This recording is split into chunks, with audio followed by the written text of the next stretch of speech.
Merci bien, Monseigneur Aveline, de cette conférence vraiment passionnée et passionnante. On a bien entendu ce que signifie la passion du dialogue. Et même pour la tâche que vous nous avez confiée ici au Pisaï à propos du dialogue. Mais maintenant, il est le temps, nous avons à peu près une demi-heure pour poser des questions ou des réflexions brèves à Monseigneur Aveline. Et c'est à vous la parole.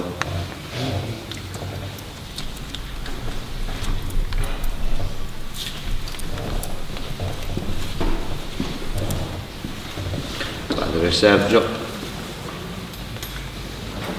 Ça veut dire que le dialogue, c'est une passion. Vous avez dit à la base, il y a une attitude spirituelle.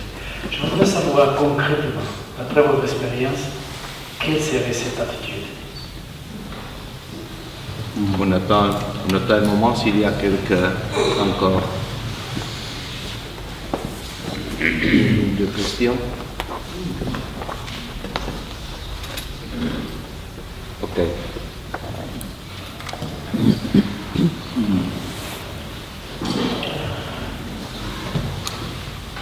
Je vais parler de ma propre expérience.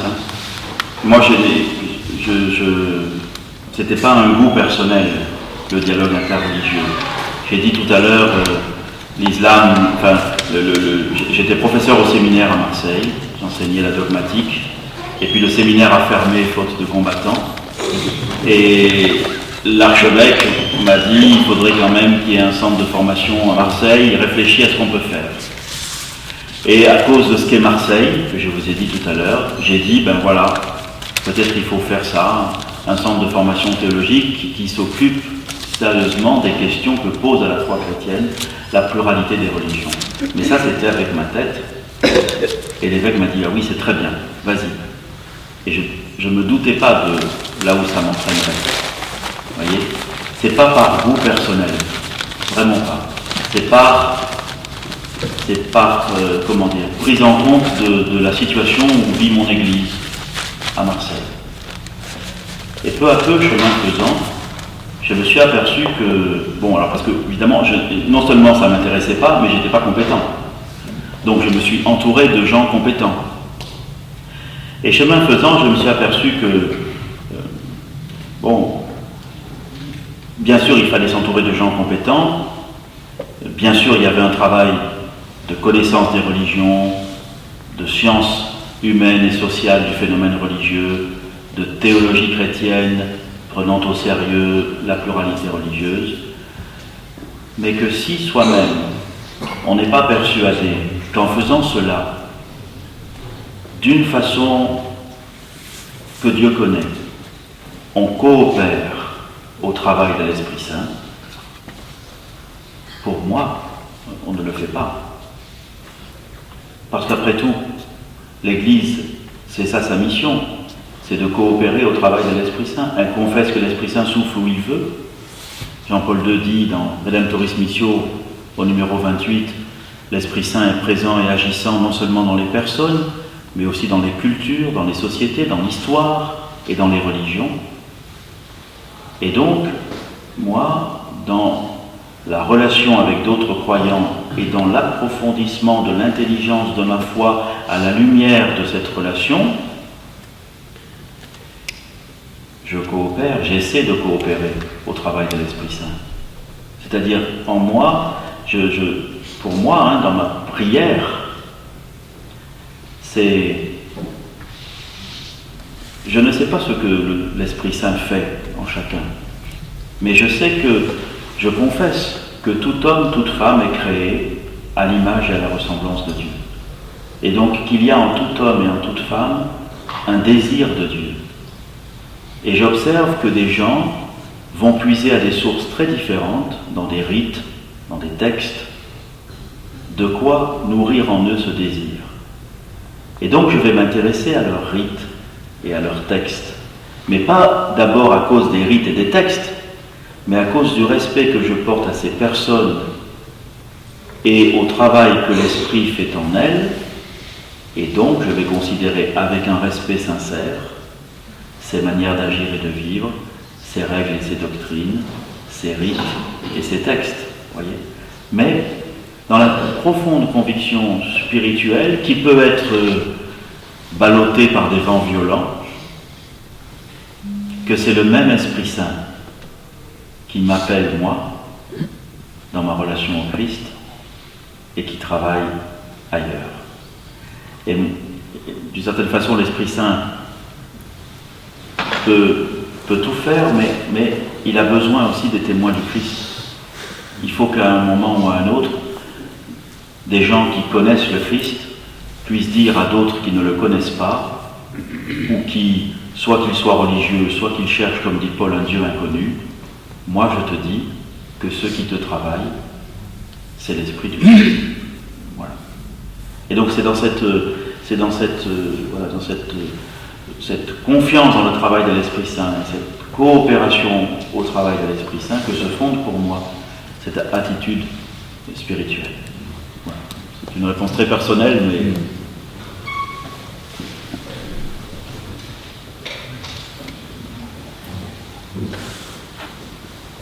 Tout d'abord, merci pour une information que j'ai entendue ce soir pour la première fois. C'est la guérison de Massignon grâce à la prière d'une famille musulmane. En plus, la prière en arabe. Merci. J'ai admiré une autre nouvelle, la formation d'une équipe 15 imams, 15 prêtres. Moi, j'ai réfléchi un peu sur ce chiffre 15. Bon, je comprends une dizaine, je comprends une douzaine, mais une quinzaine. Alors, ensemble avec vous, j'ai additionné les 15 et 15, ça fait 30. Est-ce que ce chiffre, par hasard, a-t-il rapport avec le mois lunaire de l'islam? Parce que chaque mois, dans un calendrier musulman, le début a une importance. On attend la lune, on voit si on peut commencer le mois de Ramadan ou on ne peut pas commencer, ainsi de suite. Si ça n'a rien à faire avec le début ou bien le total des jours de mois, alors vous auriez une explication à me donner. C'est par hasard ou c'est fait sur la base de quelque chose. Je suis liturgiste. Pour un liturgiste, les chiffres ont un symbole. Deuxième question. Excusez-moi si je prends du temps. La deuxième question est la composition de cette équipe. 15 imams, 15 prêtres. Les imams sont-ils sunnites, chiites, un mélange? Les prêtres sont-ils tous français, rite catholique romain, ou bien aussi à d'autres? Parce que pour moi, faire un dialogue, 15 imams, 15 prêtres, les prêtres appartiennent tous à la France, sans avoir quelqu'un même qui vit en France, mais de rite chaldéen, là où l'Irak souffre, de rite maronite, là aussi le Liban souffre, de rite copte, et qui sont présents en France. Merci. Non, c'est vraiment, il n'y a aucune volonté précise, c'est un hasard, et même le chiffre 15, c'est une quinzaine, si vous voulez, puis ça a été fluctuant selon les années. C'est pas du tout un nombre fixé, non. Non, mais c'est un groupe, voilà, c'est un petit groupe qui existe et qui dans la fidélité de ces rencontres, fait du chemin aussi spirituellement, voilà. Mais il n'y a pas de volonté de lui donner une correspondance aussi précise que celle que vous suggérez. Et en revanche, je retiens l'invitation à l'ouvrir, pas simplement aux catholiques romains. C'est pas facile, mais c'est pas infaisable. Et voilà, c'est quelque chose qui peut à l'avenir. Voilà. Il faut voir que c'est vraiment quelque chose de petit, hein, de fragile, de petit, mais qu'on essaie d'y tenir parce qu'on voit bien l'importance quand même. On voit l'importance aussi, vous savez, dans les écoles, dans les hôpitaux. Quand il est possible qu'un prêtre et un imam qui se connaissent un peu puissent venir, ça a beaucoup plus d'effet que tous les discours que vous pourriez faire. Hein. Voilà, on voit tout simplement, on voit que c'est possible.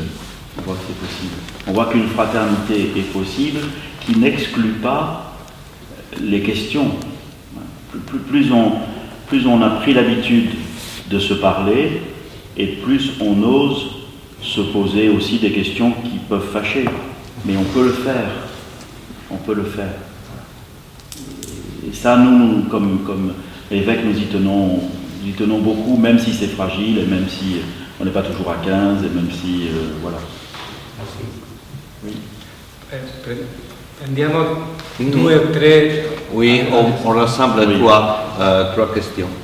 Monseigneur, moi vous avez évoqué votre expérience de terrain. Je voulais simplement que vous puissiez nous préciser si vous aviez le sentiment ou la certitude que le dialogue chrétien-musulman est plus compliqué aujourd'hui qu'il y a 5 ou 10 ans, d'une part, et d'autre part, est-ce que vous estimez que vous avez le même dialogue, la même nature de dialogue avec des interlocuteurs sunnites ou chiites, si vous en avez?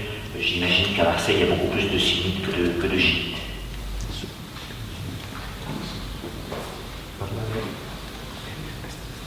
Parlare in italiano perché il mio francese parlo pessimo.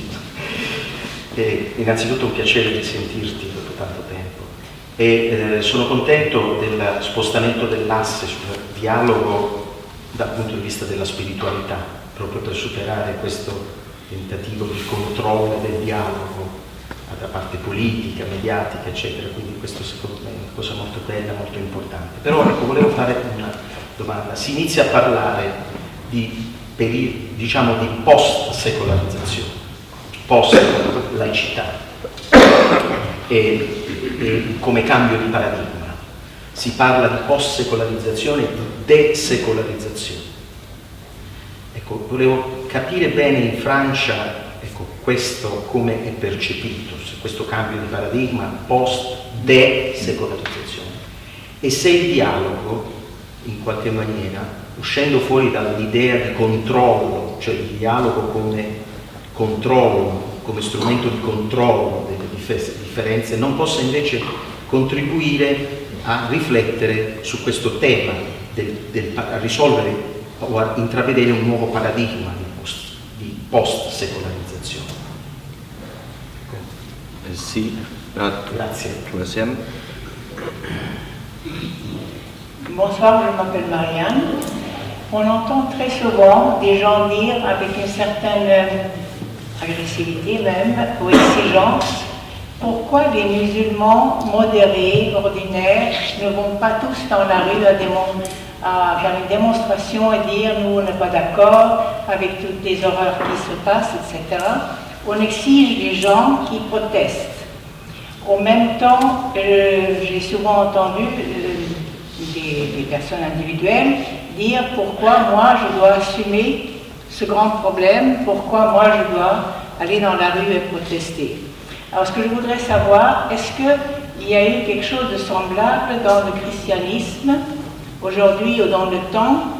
Est-ce qu'on a exigé de la même manière que les chrétiens descendent dans la rue il y a des siècles, quand il y avait les horreurs, ou même quand il y a des excès aujourd'hui? Est-ce qu'on exige la même chose des chrétiens?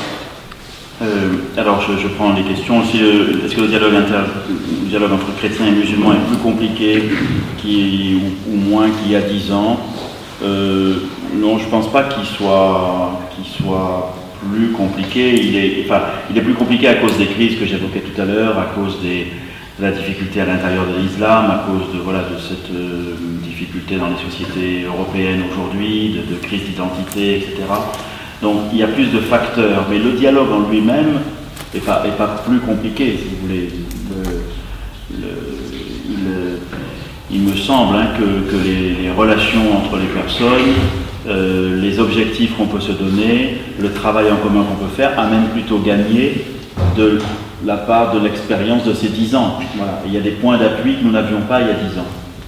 Voilà. Alors, peut-être que le contexte complique certaines choses, mais l'expérience facilite d'autres choses. Voilà. Et nous avons un dialogue essentiellement avec des sunnites à Marseille. Alors, si j'ai bien compris, c'est ta question en gros, c'est sur ce changement de paradigme pour la post sécularisation, est-ce que c'est une désécularisation et alors, je ne suis pas sûr d'avoir compris la fin, le dialogue, du point de vue du contrôle, je ne suis pas bien... Moi, je suis assez... Comment dire, je suis assez interrogatif sur l'idée de post-sécularisation. Je suis assez interrogatif pour deux raisons. La première, c'est que la sécularisation dans les pays du Maghreb, par exemple, dans les pays à organisation musulmane, est beaucoup plus importante qu'on ose le dire. Elle est très avancée. Et alors on fait comme si elle n'y était pas, mais de fait elle y est. Le travail d'un certain nombre de chercheurs, par exemple à l'IREMAM à Aix-en-Provence, a montré depuis déjà pas mal de temps l'importance de la sécularisation dans des sociétés musulmanes. Et donc je ne pense pas qu'on soit arrivé là à une post-sécularisation. On est au contraire dans le travail de sécularisation de ces sociétés. Ça, je suis prudent sur ce paradigme-là. Et d'autre part, en Europe, j'observe aussi, par exemple, les travaux de Jürgen Habermas en Allemagne ou d'autres, qui, plutôt que de parler de post ou de désécularisation, s'interrogent sur la façon dont la pensée séculière peut recueillir l'héritage anthropologique qui se trouve sous la coque craquelante des religions. Et donc c'est pas une post-sécularisation, c'est plutôt un recueil de cet héritage pour permettre à des sociétés actuelles de ne pas sombrer dans des risques de déshumanisation parce qu'on n'aurait pas recueilli et traduit, c'est le mot même de Habermas, et traduit en langage séculier les sagesses anthropologiques dont les religions sont porteuses. Voilà. Donc je suis un peu prudent sur l'utilisation de ces paradigmes-là. Quant à votre question, effectivement, moi j'entends les mêmes choses, c'est-à-dire pourquoi les musulmans modérés, comme on dit, ne descendent pas protester. Musulmans modérés, déjà, je me rappelle du maire de Marseille, Jean-Claude Gaudin. Une fois, on était allés ensemble à la mosquée de la Capelette, et là, il y a l'imam Damani, qui est un vieil imam d'Algérie, et alors Gaudin m'avait dit, venez, on va le voir, parce que lui, c'est un imam modéré. Et alors, je m'étais dit, si un jour, il vient te voir, en disant qu'il vient pour te voir toi parce que tu es un évêque modéré, je crois que j'apprécierais modérément. Il faut faire attention. Alors, mais effectivement, oui, on entend ça. Pourquoi ? Je crois que c'est difficile. Je me rappelle du 11 janvier, au moment où il y a eu ces manifestations en France. J'étais à cette manifestation au Vieux-Port, j'étais avec le grand rabbin. Bon, on a fait tout ça, et effectivement, dans la marche, j'entendais des gens qui disaient, mais voyez, j'ai même entendu, eh bien, on est content de pouvoir prier sur la Canebière aujourd'hui parce qu'il n'y a aucun musulman. Vous voyez jusqu'où ça va. Et on était en train de défiler. Mais je peux comprendre, surtout en entendant ça, que des amis musulmans des cités de Marseille n'osent pas trop venir au défilé.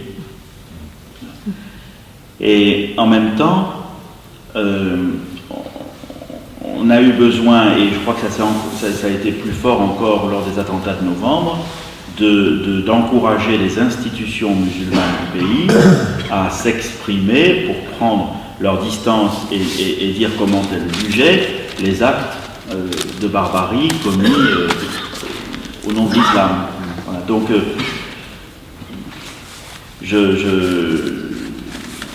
c'est une question qui est difficile. Je pense qu'il faut peut-être là, comme ailleurs, distinguer l'aspect personnel et l'aspect institutionnel. Que les institutions musulmanes manifestent leur désaccord et le manifestent fortement et le faisant bien savoir, ça c'est à mon avis indispensable. Mais il n'est pas obligé que les personnes soient toutes capables de prendre part personnellement, de s'exposer personnellement à ce genre de situation. Voilà, je pense qu'on peut distinguer la réaction personnelle et la réaction institutionnelle. Quant à savoir s'il y a eu la même chose dans le christianisme, je cherche depuis tout à l'heure, mais je ne vois pas pour l'instant, je passe vers Marc, je ne crois pas qu'on puisse... Je voudrais répondre d'abord au liturge qui a posé une question tout à l'heure pour le rassurer. Nous sommes, oui, une quinzaine, parfois plus, une vingtaine, parfois davantage encore, et les nationalités chez les prêtres sont des Français, un Belge, un Suisse, et parmi les imams, il y a beaucoup sont français parce qu'ils sont en France depuis un certain temps, mais ils sont d'origine algérienne, marocaine, tunisienne, comorienne, sénégale, donc c'est assez bien partagé. Voilà, je voulais simplement donner cette précision. Et puis j'ai une question un peu franco-française. Certains cherchent à instrumentaliser l'islam par le moyen de la laïcité pour réduire l'influence de l'Église, c'est ce que j'ai entendu. Qui sont ces certains et quel est le but inavoué derrière, et est-ce que cette manipulation est un phénomène uniquement franco-français ou est-ce qu'on peut le retrouver ailleurs? Merci. Deuxième. Je voudrais d'abord féliciter l'évêque parce que c'est la première fois, il me semble, que je vois un évêque capable de déclamer Nostra Aetate. Alors, ma question justement sur cette dernière partie du numéro 2 de Nostra Aetate que vous avez déclamé. Et l'Église ne rejette rien de ce qu'il y a de vrai et de sain dans les religions. Et vous avez mentionné 3 paroles très très belles de Nostra Aetate, que l'Église demande à ses fidèles de reconnaître, préserver et promouvoir ces valeurs socio-culturelles et religieuses. Alors, pour ne pas que ça reste un peu dans les nuages, est-ce que, à partir de votre expérience, il y aurait une valeur de l'islam que nous pouvons, comme catholiques, reconnaître et comment préserver et promouvoir cette valeur? Merci.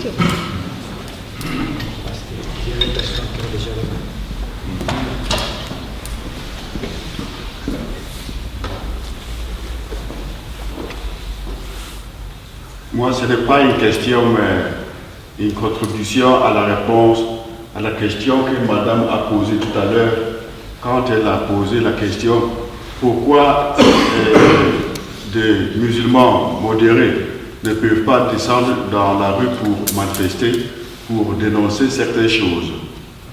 Je viens de la Belgique, de Bruxelles, et suite aux événements du 22 mars cette année, dans les quartiers de Molenbeek, il y a eu une grande manifestation de musulmans que je peux considérer modérés pour dénoncer les attentats commis, qu'on a dit que c'était quelque chose qui était commencé ou bien instigé par l'islam ou les musulmans. Donc il voulait montrer qu'il ne faut pas faire d'amalgame des choses, dire que c'est tous les musulmans. Ils ont dit non, nous sommes contre, nous refusons et nous dénonçons cet attentat qu'on ne peut pas du tout approuver. Mais quelle était la réaction de quelques chrétiens? Je ne sais pas si je peux les appeler modérés, mais ils disaient non, ce sont des hypocrites. C'est eux qui ont commis ces attentats. Regarde, ils sont en train de sourire. Non, on refuse. Donc, vous voyez, madame, il y a des choses qui se font, mais parfois, nous-mêmes, on a mal à les accepter ou encourager les gens à dénoncer le mal. Merci. Encore une et c'est fini.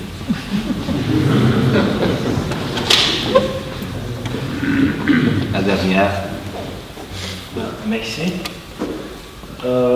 Monseigneur a parlé de certaines inquiétudes ou bien des questions que nous posons ça fait longtemps, entre autres, que ça fait longtemps qu'on fait des dialogues et c'est comme si on n'aboutit à rien ou bien il n'y a rien ne change.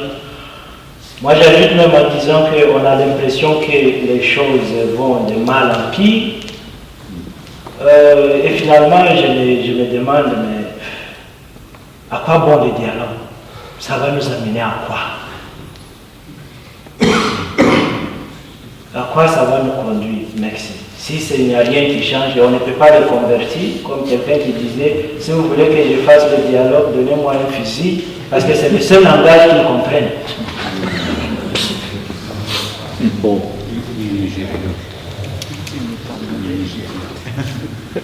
Bon, ok. Bon. Si vous n'avez pas le fusil. Merci Raphaël d'avoir précisé les choses là pour ce groupe. Ce que je voulais dire, je n'ai pas tellement je ne peux pas vraiment apporter beaucoup de précision, mais quand même, on observe au niveau national en France, je ne sais pas si c'est pareil ailleurs, je ne peux pas me prononcer, mais on observe quand même que l'idéologie laïciste, je dis bien l'idéologie laïciste et pas la laïcité, mais l'idéologie laïciste est parfois tentée et succombe facilement à la tentation d'utiliser l'islam, c'est-à-dire d'utiliser la nécessité d'encadrer l'islam, la peur de l'importance et de l'influence de l'islam, pour en déduire qu'il faut faire la même chose pour toutes les religions, et en particulier pour le christianisme. Et que donc il y a une instrumentalisation de l'appréhension que provoque l'islam par l'idéologie laïciste pour profiter de cette occasion pour réduire l'acceptation de l'expression du christianisme dans l'espace public. Ça, c'est clair de multiples façons. Voilà, et ça rajoute à la difficulté aujourd'hui d'agir, de faire avancer des choses. Voilà, c'est ça que je vise. Alors je ne sais pas si c'est pareil dans d'autres pays en Europe, ça je ne sais pas. Quant à la question sur Nostra Aetate, oui, c'est vrai que le Concile ne précise pas. Le Concile ne précise pas. Bon, mais quelle valeur de l'islam? Moi, je crois qu'il faut recueillir l'expérience du dialogue. C'est de ça qu'on apprendra à répondre à votre question. On ne peut pas y répondre théoriquement. Mais il faut recueillir la fécondité spirituelle et aussi la fécondité théologique de l'expérience de la rencontre islamo-chrétienne. Et alors à ce moment-là, on pourra dire, voilà, on peut mettre des mots sur ceux dont le Concile a voulu parler. Par exemple, si je prends Massignon, sur le sens de l'hospitalité. Par exemple, si je prends d'autres, sur le sens de la transcendance. On pourrait prendre encore d'autres choses, mais vous voyez, il y a un certain nombre de choses, Montchalin disait ça aussi, il y a un certain nombre de choses, j'emploie toujours avec difficulté le mot valeur, parce que même si là il est dans le texte, valeur est devenu aujourd'hui un mot idéologique, dont je me méfie. Mais voilà, mais en tout cas, c'est ces traces, voilà, je préfère ça, ces traces du désir ou de la présence de Dieu que je peux trouver après l'expérience que je peux faire du dialogue, et non pas a priori. Moi, je donne ces deux-là, et elles me paraissent... voilà, on peut en trouver d'autres. Bon, je n'ai rien à dire sur ce que vous avez répondu.